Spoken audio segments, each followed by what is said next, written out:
Эдгава Рампо. Егіздер. Соңғы бөлім. егерде кез келген жолаушыға сыртымыздан керемет қойылымға, көрініске көрермен болу бақыты бұйырса, адам шошырлық іс-әрекетті көре тұра өзін-өзі ұстай алмасы анық. Үстіне үйде киетін кимоносын киген бәз біреудің денесі екіге жарылып, бірі екіншісін буындырып жатыр деп ойлаушы еді. Міне, мен осылайша бір ана мен бір әкеден туған ағамды өлтіріп, арқама ең ұлы кінәні арқалаған болып шықтым. Сіздің ойыңызша, әулие әке, мендей құлыңыздың әлемдегі ең жақын адамына қол жұмсауы ақылға қонымсыз шығар. Қайтемін, сіздің түсінбейтін жөніңіз бар. Бірақ бір сәтке болсын өзіңізді менің орныма қойып көріңізші. Менің осындай жұмыс қойға барғаным дәл осы біздің бауыр болғанымыздан кейін ғой. Кей күндері сіздің басыңызға осы бір жақын адамдарды махаббат емес, өшпенділік сезім байланыстырады деген ой келмей ме? Келсе, сіз мені түсінерсіз.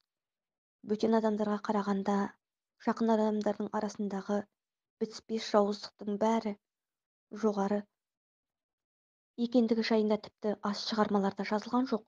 Демек, мұндай қатыгездікке барған ең алғашқы һәм ең ақырғы адам емеспін. Ал енді қылдай айырмашылығы жоқ қос бауырдың арақатынасы қандай болуы керек? Сіздіңше, байлық пен бақытты оп-оңай қолға түсіру үшін істеген ісіме ешқандай іліп аларлықтай себеп болмаса да, осы бір ұқсастығымыздың өзі-ақ жетіп артылатын еді. Міне, дәл мендей қоян жүрек адамның еш қиналмай адам өлтіруіне себеп болған да осы өшпенділік. Ағамды жер қойнына тапсырып қойғаныммен де бәрібір қылмыс орнынан тез кете қоймадым. Бәлкім, қимаған шығармын. Ол жағы белгісіз. Жарты сағат өткен соң қызметші әйелдің жол сілтеуімен жалғыз аяқ жолды кесіп өтіп, бақташы мен жаққа келе жатыр екен. Бойымды үрей билеп алғандай болды. Сол сәтте ең алғаш рет маған ағамның рөлін сомдауға тура келді. Сансаққа шашыраған қаңғыбас ойларымды бір арнаға тоғыстырып, ештеңе болмаған адам кейпіне әсіл айтқандай болдым. Міне, бақташы да бес қаруын сайлап келе жатыр. Мен мұнда сізге қол ұшын берейін деп ойлап ем. Ха-ха-ха, жарайды, онда сізге бөгет жасамайын, дедім де ағамның жүрісін салып, асықпай ғана үйге қарай аяңдадым. Әйтеуір, бәр ойдағыдай болды. Жұмыс қойылым іске асыру барысында ағамның кіл болмысын, іс-әрекетін, айналасындағы адамдармен жақсы танысқаныммен де оның күнделігі мен шағын кітапшаларына қолым жетпеп еді. Сол олқылықтардың орнын толтыру үшін күні бойы ағамның жұмыс кабинетінде болдым. Ал кешке қарай мен ағамның рөлін сомдап, қонақ бөлмеде емін-еркін жеңгеммен күліп ойнап отырдық. Айтпақшы, оның әйелі енді менің әйелім ғой.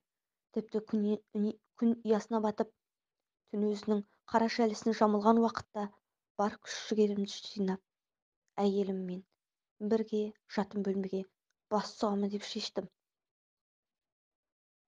Ал онымен жыныстық қатынасқа түсуді ойлауға шыны керек батылым бармады. Себебі бұл жағынан ағамның түнгі іс-әрекеті маған белгісіз еді. Бірақ бәрібір белгілі болған күннің өзінде де өшкен үміттің ұшқыны жүрегімнің түбінде қайта жанары екіталай еді. Өйткені ол ешқашан менің ең нәзік сезімдеріме жауап қайтарған жан емес. Сонымен бойымдағы бар қорқынышты иліктеп, әйелімнің жатын бөлмесінің есігін аштым. Маған бұл жолы да сәттілік серік болды. Менің Құдай қосқан қосағым ешқандай айырмашылық сезбей қалды. Сөйтіп мойныма қан жүктеп қана қоймай, тағы бір күнәға баттым. Мен зина жасадым. Соңы